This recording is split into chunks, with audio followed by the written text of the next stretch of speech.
Of course it's me. God, it's very late. I know how late it is. How much have you been drinking? You mean tonight or generally, like an average? Prorated for holidays. Don't get cute, it doesn't work. Oh my God, Charles, you've broken the Chinese thingy. Good riddance, I say. Oh. It was as ugly as a wrinkled cucumber. Or as my mother used to say, as ugly as sin. Well, I've never quite reconciled that, sin being ugly, I mean. We often commit sin in the pursuit of beauty. I happen to like it. You don't even know what it is, or was. It's an incense thingy. Still, good riddance. I'll clean it up in the morning. It was a gift from Stephen. Oh, that explains it. Probably used it to hold his weed before he moved on to cocaine or that other stuff. He doesn't use any more. He's clean now, you know that. He doesn't like it when you keep referring to it. Well, he put you through hell, as I recall. What on earth are you trying to do? Trying to open this thing, that's what I'm trying to do. Surely you can wait till morning. We'll turn the lights off and come to bed. Oh my God! What have you got that for? That's like a joke a guy told me tonight.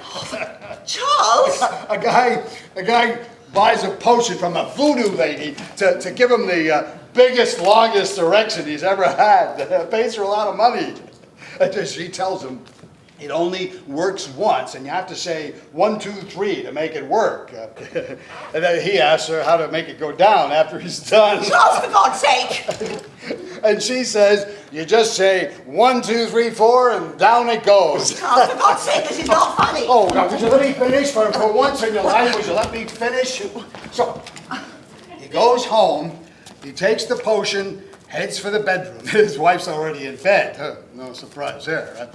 And he says, 1, 2, 3, gets this big erection. His wife pokes her head above the sheets and says, what are you saying 1, 2, 3 for? It's not funny, Charles. Oh, go get up, woman. This isn't for you. Why'd you get that, Charlie? I mean, you never use guns. You know what I think about guns? 2 weeks. 2 weeks it took me to get this baby. 2 weeks, police checks, and God knows what. You think in 2 weeks they wouldn't be all over us? Who'd be all over us? No, they'd come in the night, of course. They'd light up the sky. They'd need an excuse, of course, but they're very good at that. They're very good at manufacturing provocation. Who's coming, Charlie? I mean, the terrorists? The Chinese? The Costa Ricans? Who, for God's sake? No, they wouldn't need much, because it's all a matter of marketing. Very good marketing, and Lord knows they're good at marketing. You just say it over and over again. Link 1 or 2 things in the same paragraph. Their own people will believe it. They always do. The medium is the message. That was our own Marshall McLuhan, you know that? Smart man, Marshall. You know, he was in a Woody Allen movie once. It was very odd. They were at a cocktail party. No, they were in a line waiting for an art movie, and some pretentious twit was going on and on about Marshall McLuhan. Woody turns to the side, and off-screen, standing there, is the real Marshall McLuhan. Just standing there watching. I think he was 69 when he died. Charlie, for God's sake, who are you worried about? Who do you think is coming? I don't think I ever understood the point of that scene. I mean, all he said was, you know nothing of my work, and that was that. Charles? Oh, they're coming all right. It's just a matter of time. Maybe sometime next year, maybe next week, or maybe tonight. Pumped up on steroids and Dexedrine, black helicopters and special ops. Or maybe they'll come marching right down the middle of the street.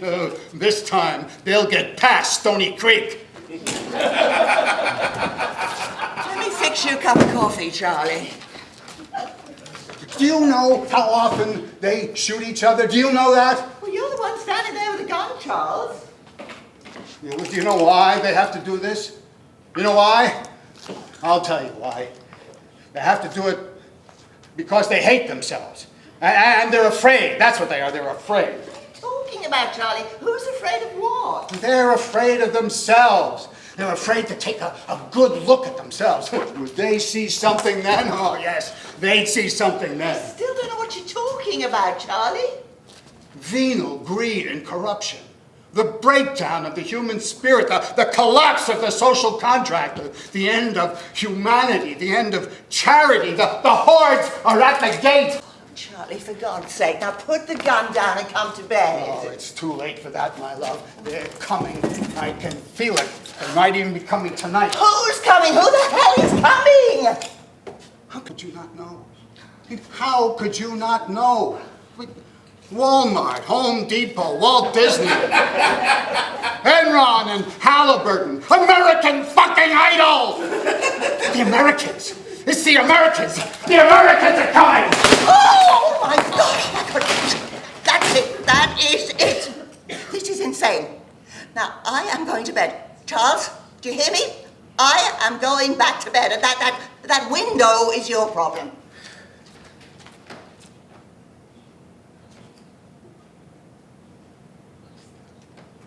Charles, this isn't about you turning 70, is it? Is this what this is about? Oh, I knew I should have taken you away for your birthday. Is this what this is about, Charles? Is this what this is about?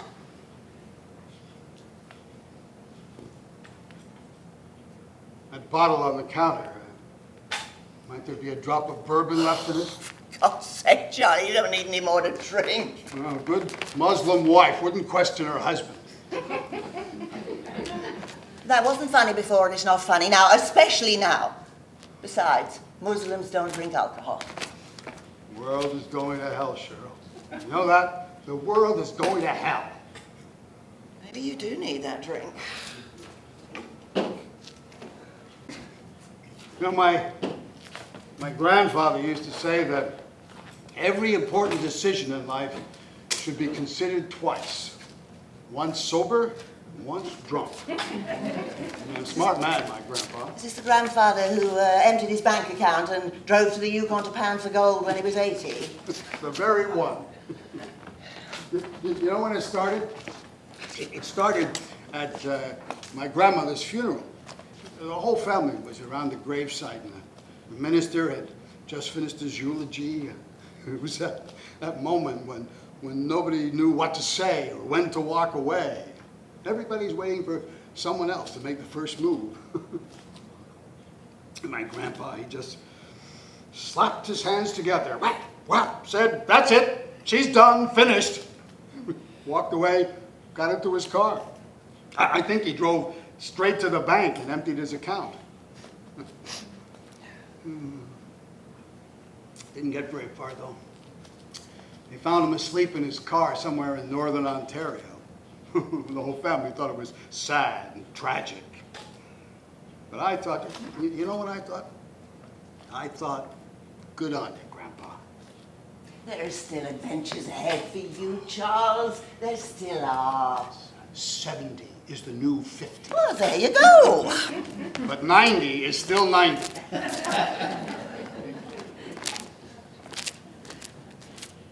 You know, the other morning, I woke up feeling something. I was hot, sweaty, feverish. My heart was pounding. I couldn't decide whether I was feeling anxiety or sexual excitement. I lay there thinking about it. You had already gotten up. In the end, I just decided I had a bad head cold. You can explain the window to the super in the morning, Charlie. I am going back to bed. You're a beautiful woman, Cheryl, you know that? Beautiful woman. Charlie, what question do you need to look at, both sober and drunk?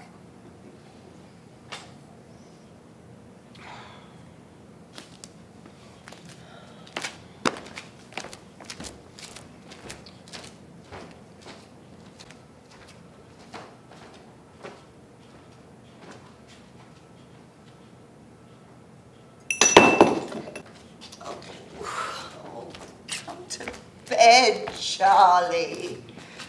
I was dreaming about Gus. I was thinking about Gus, that time they had the trailer in Florida. It was late morning on a warm day. I was sitting in a chair watching Gus at the end of his leash. I was thinking how perfectly engineered he was, but made of living tissue. How beautiful he was. How he wouldn't last. Well, we can have a small dog here, Charles. You know that, if you want, or a cat. Oh, I hate cats. Well, okay, we get a small dog then. No, I don't think that's what the dream was about. And I hate small dogs. Oh, remember those days camping in the state parks? Well, we could do that again. I thought you didn't want to do that anymore. Those couples in the RVs, remember them? They all had those small dogs. Silly little yapping things. And the women would fuss over the dogs, and the men would spend all day washing and waxing their RVs. All day long, and the next day too. All day long.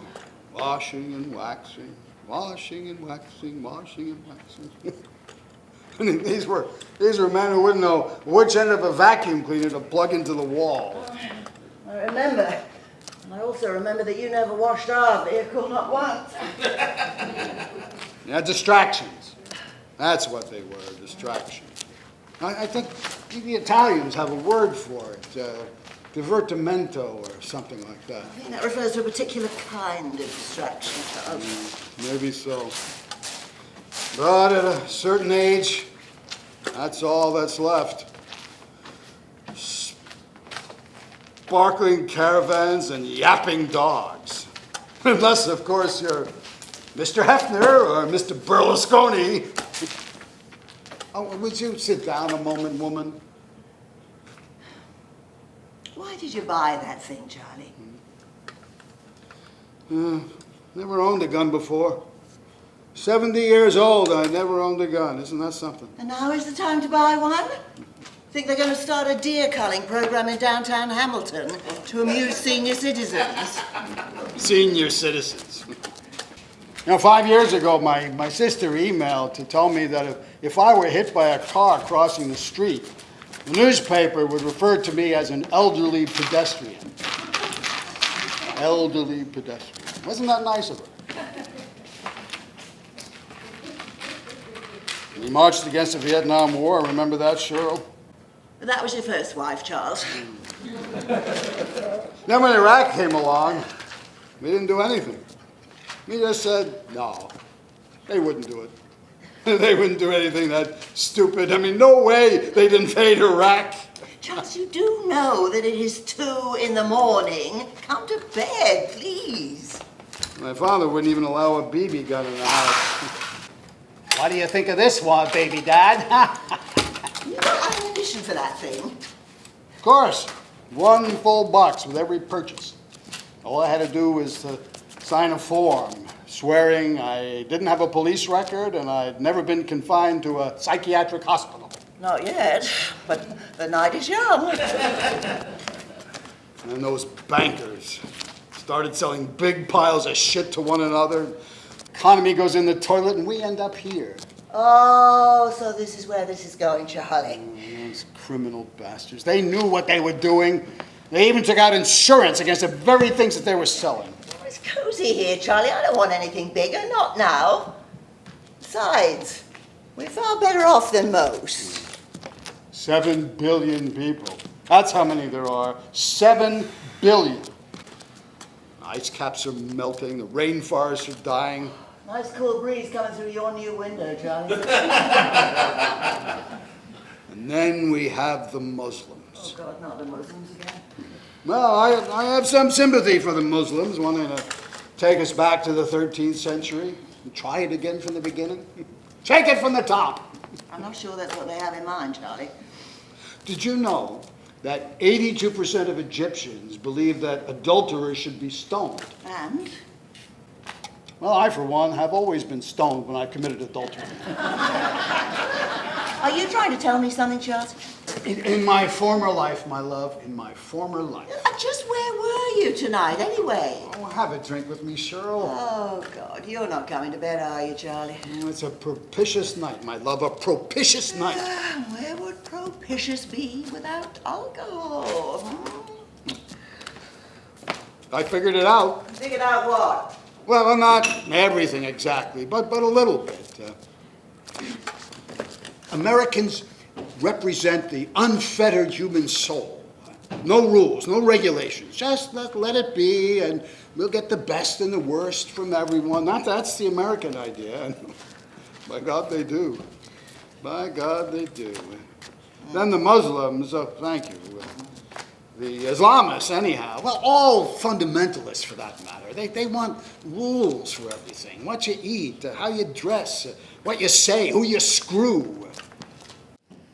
We're just playing out the conflict that Mr. Darwin left us with. I have no idea what you are talking about, Charles. Rules to live by, my love. I mean, it doesn't matter whether it was God or Mr. Darwin who got us here. We all have these two little packets of DNA inside us.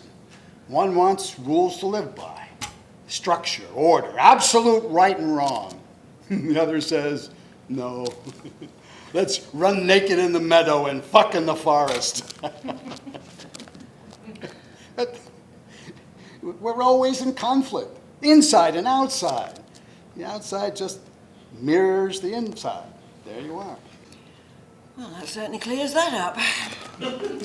Very clever of Mr. Darwin, wasn't it? And this has what to do with you buying a rifle? Maybe nothing. Maybe everything. All right. So if I'm following you, is that rifle to be used to create chaos or order? Which is it, Charlie? Because all it does is scare me. Really, that's all it does. You're right. You know, you're right. This gun could be used to create chaos or order. It's just an instrument. And then we have erectile dysfunction.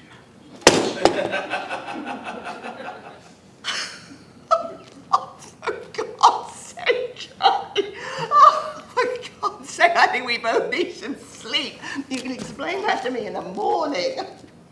And the global theater. Just what are you talking about, Charles? Tell me, my love, when you were young, did you believe your life would make a difference, that you would make a difference? Oh, no, with a rifle. Never with a Oh, rifle. well, forget the Well, rifle. how can I forget the rifle? All right, I'll put it down. Now, serious question. Did you believe that your life could make a difference? You are asking at 2 in the morning. What better time is there? All right. Oh. I never needed to, Charles. You know that. It's my family that counts with me. I mean, only you and my family. I just try to live my life as best I can. Here's another thing.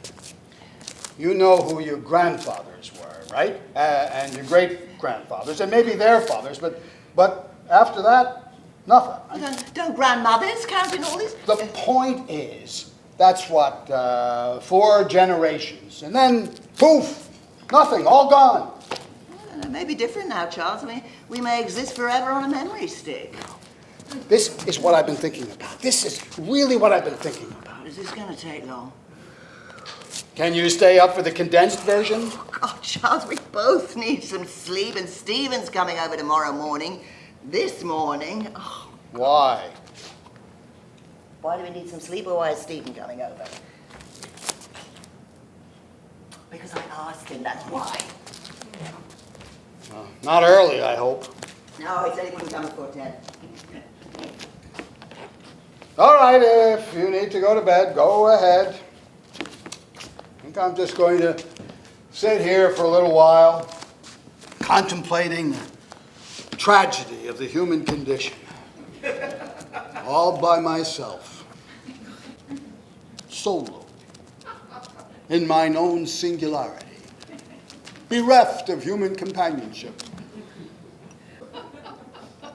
Charles, you're not thinking of doing anything stupid with that gun, are you? I bought it to defend us. I already explained that to you. Okay. You just come to bed when you're ready. It isn't loaded, is it? I'm not sure I know how. Don't worry about it. Go to bed.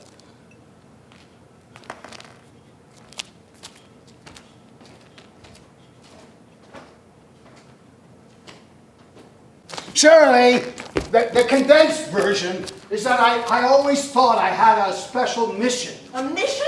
What are you talking about, a mission? A take Jesus to the heathens mission or a Mission Impossible mission? No, not a mission, more like a purpose, although I wasn't conscious of it, not at the time. Well, that doesn't make any sense. Well, you can know something without being aware of knowing it, or until you find it. Oh, surely you are not telling me that you have discovered your purpose at the bottom of a bottle and that purpose includes a rifle. Oh, please don't tell me that. No, almost the opposite. I think I must have always believed I had a special mission before, without being aware that I believed it or admitting it to myself.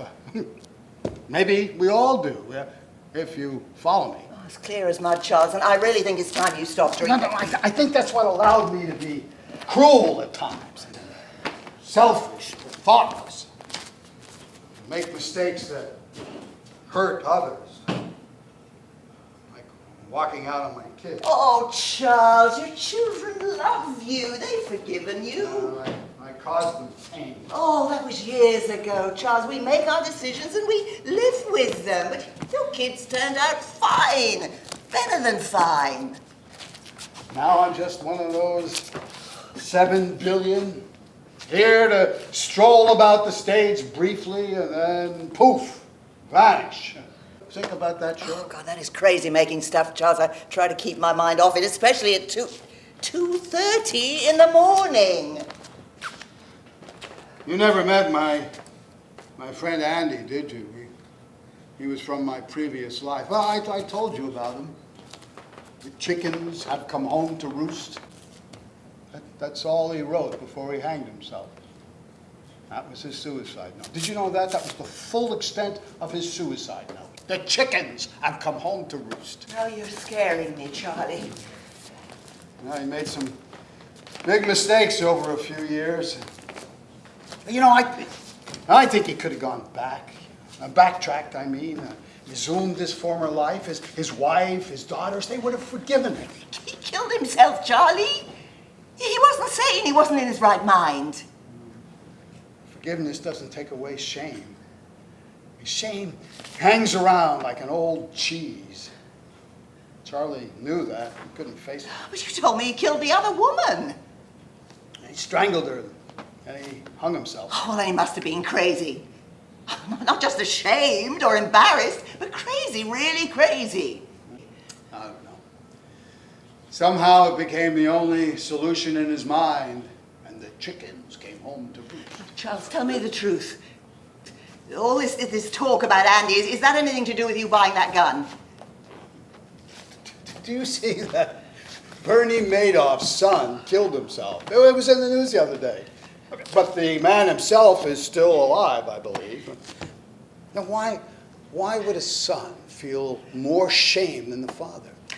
On the other hand, wouldn't it be nice to go through life without feeling guilt or shame? Charles, I am sick of your riddles. Now tell me honestly, why did you buy that gun? That rifle? You want to know why I bought that rifle? Well, you said it was to defend us against the Americans. You should never listen to a drunk's first explanation. Oh, for God's sake. You know, Andy was one of my failures. How could Andy be one of your failures? Years ago, he looked up to me. And I knew he was in trouble. Perhaps if I had gone to see him, maybe somehow... Charles, he was halfway around the world. He had a wife and friends and a brother. He wouldn't listen to them, so why would he listen to you? You said you thought he was psychotic. I remember that. From his phone call. But that's the point. Like, I knew it from his phone call. I knew it. I didn't want to know it, but I knew it. My friend had gone off the deep end. He was delusional. Or maybe, as he said, he had found some bigger truth. He'd evolved. What do they call it? Well, your other crazy friend calls it realized. Realized? Are you sure? Well, maybe it was actualized. Oh, that sounds too much like a maturing life insurance policy. Well, how about enlightened? Right. Enlightened. Enlightened or delusional. Yeah, maybe they're the same thing. Either way, I didn't go. Oh, So much easier to do nothing in those circumstances. Charles, you're giving yourself too much responsibility. You've no right to burden yourself with that. You know, I think he was doomed the moment he left his wife. I mean, she was his anchor all those years. She kept him sane. Ah. You still haven't answered my question, Charles. Why have you brought that gun into our house if it isn't to defend against invading Americans? You know, when I knew him, Andy used to love having fun. He loved cookouts. I mean, he loved dress-up parties. I mean, he loved just being outrageous. He loved his 2 little girls. He loved his wife. How does one get where he got to? I mean, what the hell happened? How did he get there? And how on earth did we get here? There's nothing wrong with here, Charles, except that rifle he brought home. There's everything wrong with here. It's not there. It's not sailing on the French canals. It's not sitting in the sidewalk cafes. It's not drinking mojitos under the palm trees. It's not making love in the woods. It's not walking on the beach with your children. It's not being 25 or even 40. And that's what all this is about, isn't it, Charlie? Isn't it? You know, there probably was a time where I might have said that there was nothing to do. Isn't that strange? I mean, I probably said it. My kids said it. My grandchildren are probably saying it right now. There's nothing to do. Then you find something to do, or several things to do, and the years go on. The cruel joke of it is, you want to know what the cruel joke of it is, my love? I'm sure you're about to tell me. The less time available, the more possibilities one sees. Like what? Like places to visit, wines to drink, books to read, books to write, skills to master, businesses to start, or even working in Africa, or digging wells in Haiti, or even the things you have done. You think, now I could do them better now. I could bring more focus to them. I could bring more heart to them. I mean, now, not then. I wasn't ready then. I'm ready now. I wasn't ready then. Charles, you were a wonderful teacher. Oh, Jesus, Shirley. Your platitudes cut me to the quick. I was only trying to be supportive. Oh, I know. Supportive. That horrible New Age word belongs right up there with issues. God, I hate hearing those words. Nothing wrong with being supportive. Oh, but is it ever the truth? I mean, is it ever the truth? And even if it was the truth, I'm talking about now. I mean, the future, now. Just what is it that you want, Charles? You want money, fame, a loving family, and a visit from God? Just what are you looking for? Jesus, Shirley. I'm 2 generations away from serious consideration that God is a player in any of all this. And what an idiotic conceit. You know, last month I was talking to someone who had been a missionary in Africa, and she told me that she had contracted TB and that God had cured her. Do you believe that? She firmly believed that God came down off that little white cloud of his, cut right through Uganda, made a left turn at Nigeria, strode straight through the Congo, past all the emaciated AIDS victims and all the starving children, right up to the tent of this nice white lady nurse. And zap! Fixed her up, went back home. And what did you tell her? I smiled my enigmatic, supportive smile. You all need something to believe in, Charles, have faith in. I mean, apart from Jack Daniels. You know, in my father was in the hospice dying, he asked me what it was like. I mean, he actually said, and unless I'm making this up in my mind, he actually said he wanted to know because he'd never done it, died that is, and he wanted to know what it was going to be like when it happened. I mean, there's a cautious man, not going to die unless he knows what it's like. And then he's asking me this question, as if I'd had the experience, as if I knew what was going to happen, which led me to wonder who he thought I was. I have no idea. I mean, to this day, I have no idea. I have no idea what he thought of me. You know what I told him? I told him that some people say you see this great bright light and you hear the voices of your loved ones, and all you got to do is to walk toward the bright light. And he looked at me, his eyes gleaming in surprise, and he said, "I've already seen the light." Well, you were being supportive. Oh, Jesus. And kind. Jesus, Shirley, I was feeding him a big line of bullshit. Well, how do you know it was bullshit? I mean, isn't that what people say when they've had a near-death experience? I think it's all bullshit. Oh, you did a good thing, Charles. Why can't you just accept you did a good thing? I didn't actually lie to him, did I? Oh, this Charles, he was with it. He wasn't in pain. He had his family all around him. I mean, how much better could you get? I mean, he lived till he died. That actually would make a great epitaph engraved on a tombstone. He lived until he died. Not very grand, but about sums it up. What are you looking for? A bottle of bourbon I stashed back here for a rainy day. Oh! Oh, Charlie, how many more things are you going to break tonight, for God's sake? It didn't break. Oh, We're for all God's right sake, let here. me get it for you. Go and sit down. Go and sit down. Oh, good God. You're an enabler.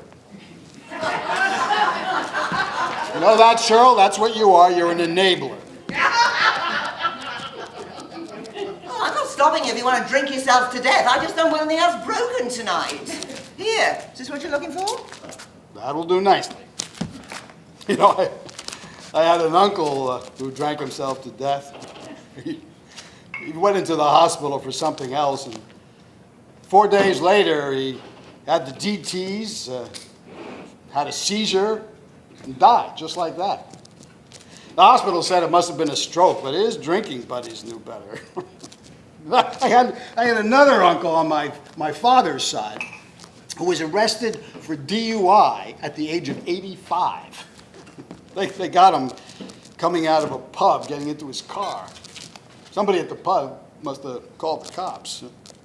But it made the papers, you know, and the whole family was mortified. But you know what I thought? I thought, how nice to be coming out of a pub blitzed at the age of 85. And then he found his car. Here. From then on, my aunt used to give him apple juice and tell him it was scotch. I mean, he knew the difference. I'm pretty sure he knew the difference, but he went along with it anyway. Can I put that thing in the closet? What thing? You know perfectly well what thing I'm referring to. Oh, that thing. No, I like it there.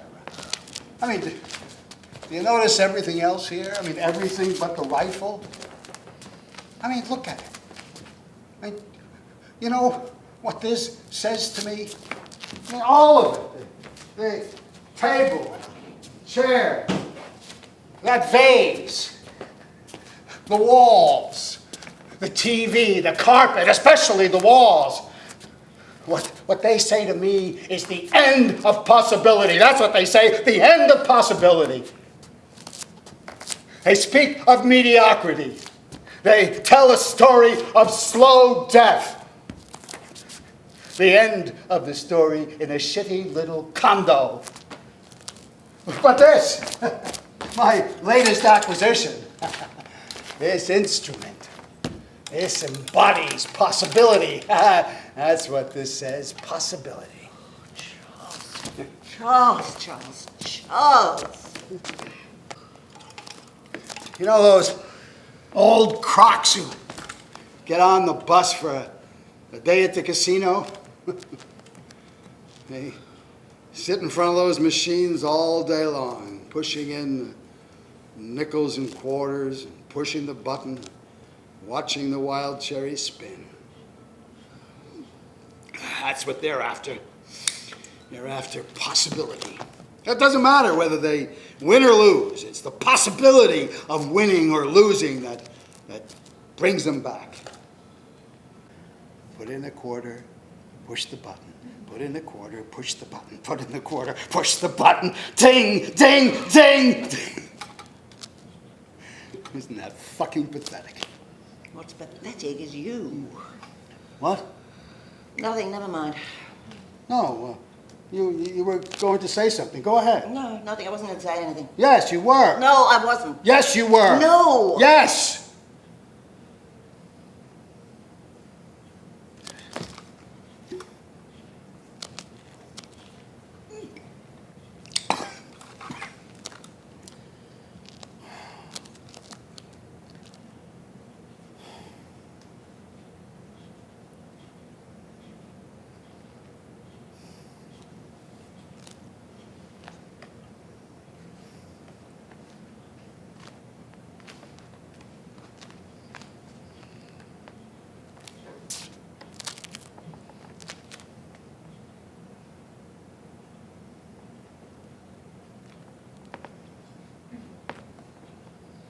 What are you doing? Give it to me. Stop it. Let go. Oh. Now, will you just fucking go to bed? Don't point that thing at me. You said it wasn't loaded. Well, I don't know. There might be. The guy at the store showed me how. You mean to tell me you actually brought a loaded rifle into this house? I said it might be. How could you do something like that? Well, I don't think it's loaded. Oh, you don't think it's loaded? No. Don't point that at me. Okay. You want to talk? Okay. Now, I think we're going to have that talk right now. That's what we're going to do. Right now. I think Shut we up. should... But Just shut up for a minute. Why do you always have to make things more complicated than they need to be? Why can't you just enjoy what we have? Well, first of all... But you asked me... I was being rhetorical. Okay, could you just... Now, first of all, your rules thing. If you want to know what I think it's all about controlling women. Well, not just women. Oh, no, even you, Charlie. Oh, you say you want to talk, but you don't want to listen. Not to me. You don't really care what I think. No, that's just not fair. No. You're Islamists and you're fundamental Christians and you're Orthodox Jews. Do you know why they've come up with all those stupid rules? Because they are obsessed with sex and terrified of women. That's why. All of them just terrified. And why is that, Charlie? Tell me that. Explain that to me. You're the one with the rifle. Oh, yeah. We don't usually have the rifle, do we? Well, nor do I. No. Well, I'll tell you why I think they're terrified of women and wombs and vaginas and... Well, you couldn't say it, could you? Couldn't say the C word. No, I couldn't. I hate that word. But I think they're terrified because deep in that little rat brain of theirs, they have a suspicion, a growing suspicion, that they are not really necessary. Well, none of it is necessary.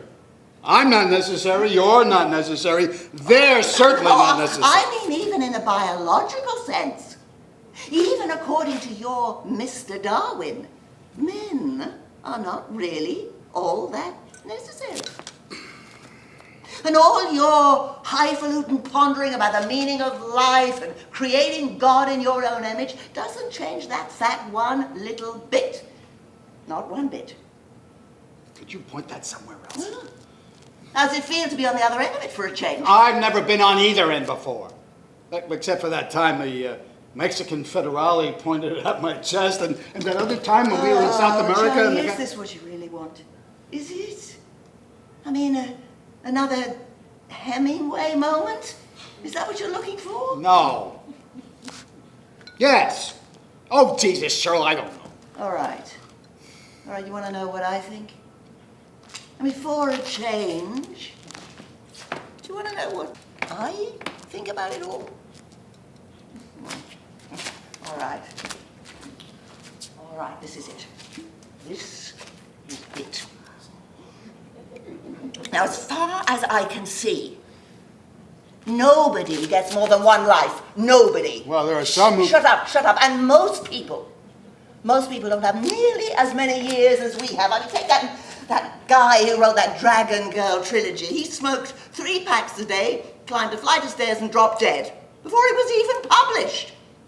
I mean, we've outlived the average Russian 20 years ago. We outlived the average African 30 years ago. And as far as your Mr. Darwin is concerned, you outlived your usefulness 40 years ago. Just the other day, I read about a study of people who were paralyzed from head to toe. I mean, lying in bed paralyzed, could only communicate with their eyes. And most of them said they were happy. Or content, at least content. Is this a count your blessings speech? No, it is not, and shut up. You know, Charlie, when I first met you, I believed in God. At least I think I did. Now I don't so much. Well, not so much, but I believe that we are here because well, I don't know. I don't know why we're here, but we are here. We're here. And some of us sing, and some of us dance, and some of us work too hard, and some of us don't, and some of us think hard about it. And some of us just live. And we're each alone. 7 billion of us, and we're each alone. Except when we love, then we're not alone. Then we are not alone. Oh, God, now it's turning into the love speech. There you go, Charles. You can walk in here at 2 in the morning, drunk, and pontificate about life, but let a woman get serious and it's get thee to the kitchen, wench. Well, you have to agree that our brains are different. Hallelujah for that. Hallelujah for that. All praise the Higgs boson.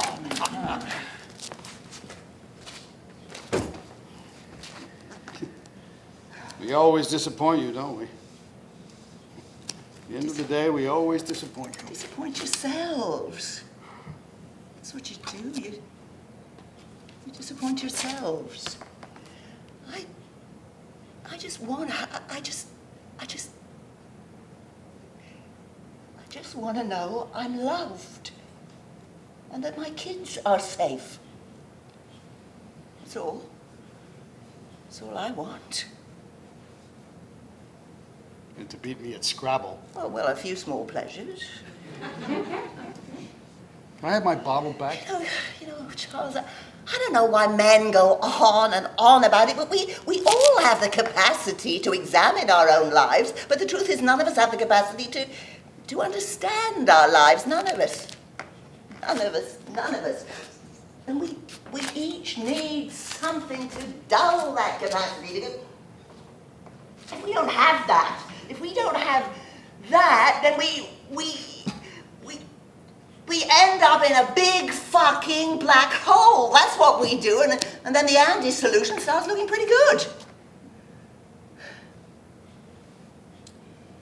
But if you really want to make some statement with this rifle, if you really want to kill yourself, if you want to do the ultimate Hemingway, then here you are. Go ahead, take it. Take the damn thing.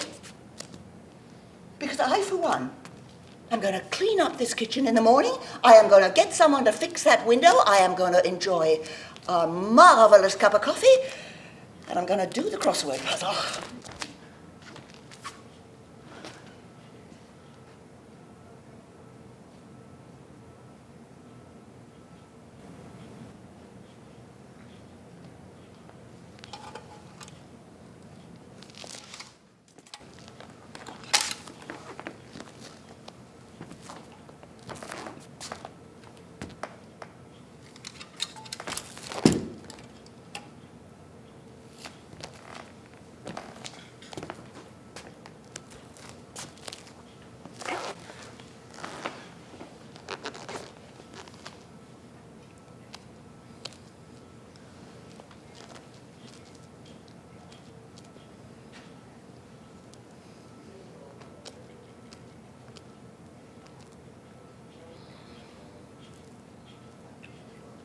And tomorrow night, if you really must, you can watch 2.5 Men. And Storage Wars? No. We are not watching Storage Wars.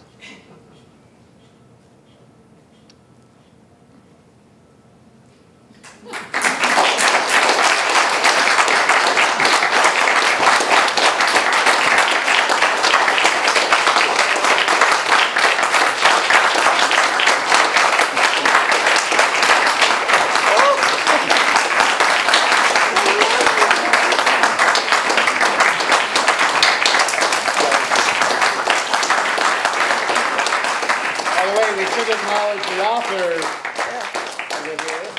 David Dawson, my dad. David. Thank you. David